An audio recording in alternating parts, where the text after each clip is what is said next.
জয় হিন্দ বন্ধুরা, আপনাদেরকে সতর্ক করে দিচ্ছি।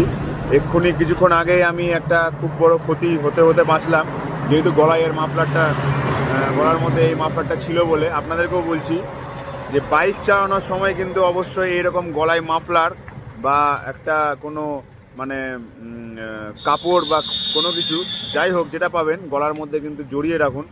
কারণ যে কোনো মুহূর্তে কিন্তু সেই ঘুড়ির সুতোগুলো আপনাদের গলার মধ্যে আটকে যেতে পারে, তো ক্ষতি হতে পারে আপনার।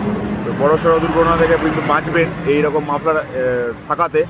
তো আমি কিছুক্ষণ আগেই কিন্তু একটা ঘুড়ির সুতো এসে এরকম গলার মধ্যে আটকে গেছিলো, তো মাফলারটা থাকার জন্য আমি কিন্তু বড়সড় দুর্ঘটনার হাত থেকে বাঁচলাম। তো প্লিজ সবার সাথে শেয়ার করুন, যারা বাইক চালান তাদেরকে অবশ্যই কিন্তু শেয়ার করুন। অবশ্যই সতর্ক থাকুন বন্ধুরা, হাইওয়ে বা রাস্তায় যে কোনো সময় আপনি যদি বেরান, বা হেলমেট তো অবশ্যই রাখবেন, হেলমেটের সাথে এরকম একটা মাফলার বা এরকম একটা কাপড় অবশ্যই রাখুন আপনাদের।